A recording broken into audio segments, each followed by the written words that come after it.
হাজার বছর ধরে আমি হাঁটিতেছি পৃথিবীর পথে, সিংহল সমুদ্র থেকে আরো দূর অন্ধকারে মালয় সাগরে। অনেক ঘুরেছি আমি বিম্বিসার অশোকের ধূসর জগতে। সেখানে ছিলাম আমি আরো দূর অন্ধকার বিদর্ভ নগরে। আমি একে ক্লান্ত প্রাণ, চারিদিকে জীবনের সমুদ্র সফেন।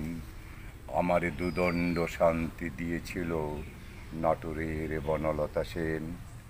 চুলতার কবেকার অন্ধকার বিদিশার নিশা, মুখতার সাবস্ত্রীর কারুকাজ।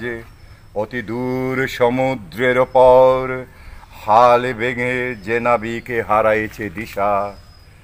সবুজ ঘাসের দেশ সে চোখে দেখে দারুচিনি দ্বীপের ভিতর।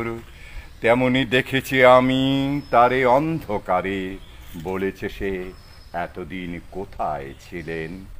পাখির নীড়ের মতো চোখ তুলে নাটোরের বনলতা সেন।